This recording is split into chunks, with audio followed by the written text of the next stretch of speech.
Assalamualaikum warahmatullahi wabarakatuh. Perkenalkan, saya Rizky Farudiana yang akan menjelaskan mengenai kerangka penelitian skripsi saya dengan judul Rekonstruksi atas komodifikasi tubuh perempuan sebagai objek kekerasan simbolik dan produksi kejahatan cyber di ruang digital.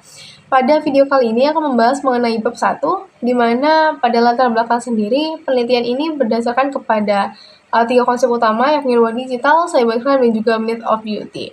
Konsep ini berakar melalui ruang digital di mana menjadi wadah standar kecantikan yang terbentuk oleh myth of beauty itu sendiri.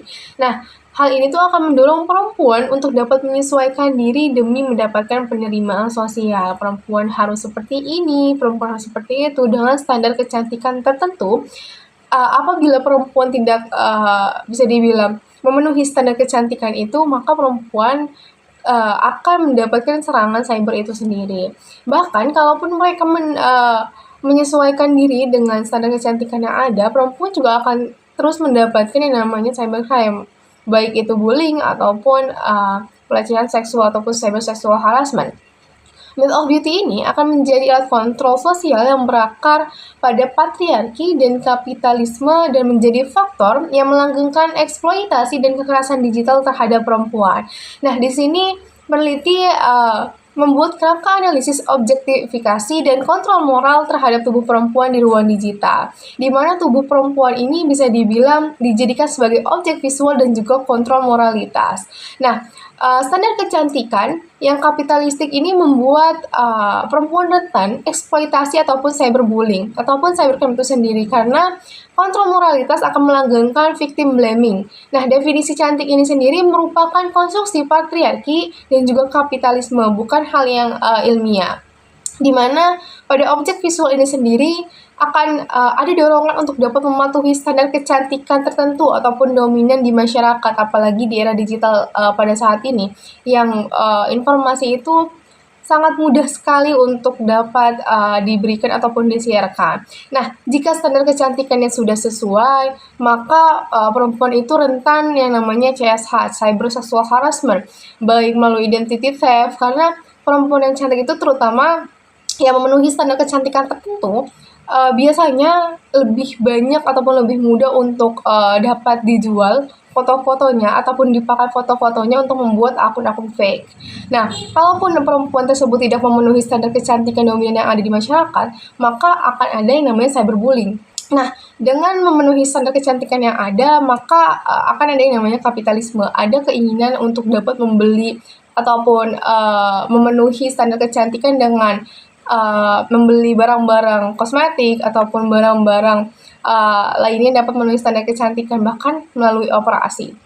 Nah, di kontrol moralitas sendiri ada yang namanya pengurungan label moralitas baik ataupun tidak baik, di mana perempuan yang rentan mungkin berpakaian terbuka akan dikategorikan tidak baik dan menjadi korban victim blaming pada saat mereka mendapatkan suatu kejadian ataupun suatu masalah ataupun terkena kasus di ruang digital itu sendiri.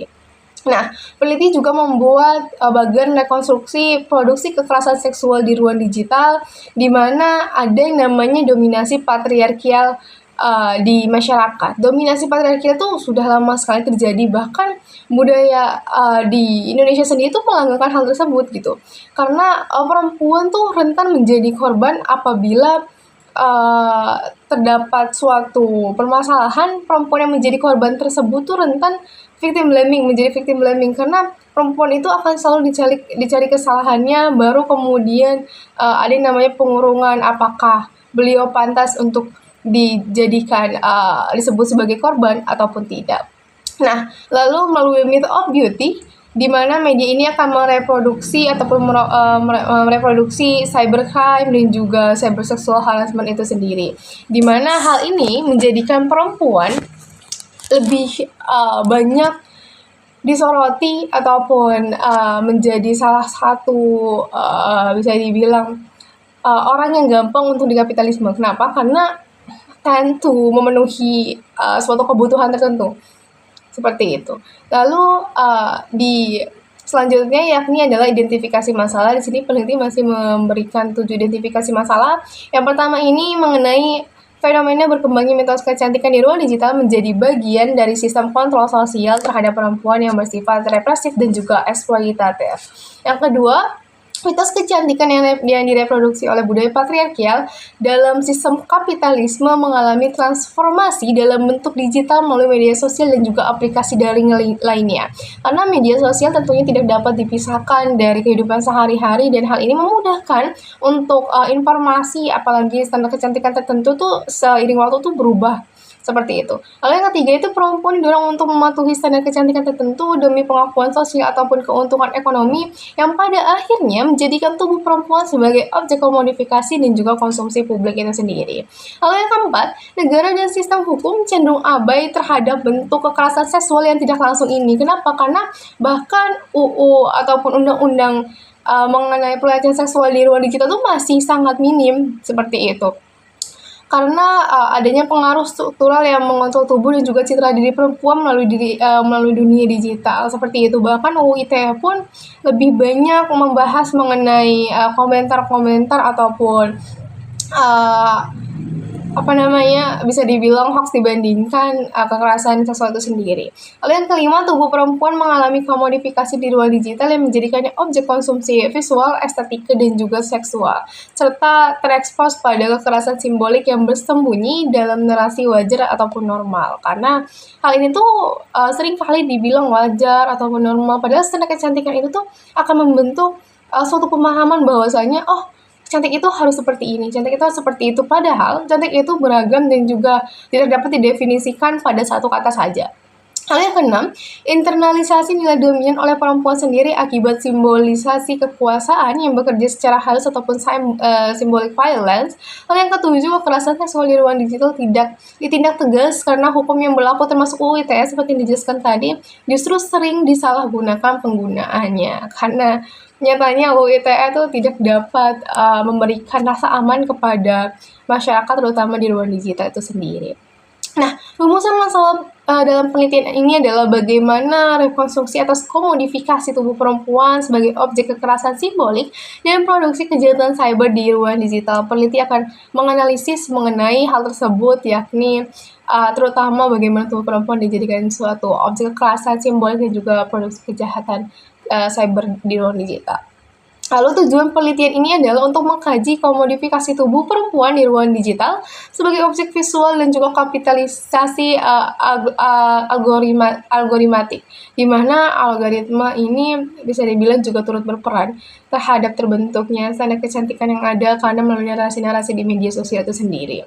Nah, lalu yang kedua adalah bagaimana peneliti dapat merekonstruksi kerangka kritis untuk dapat membaca ulang relasi tubuh perempuan dan juga media dalam politik representasi digital.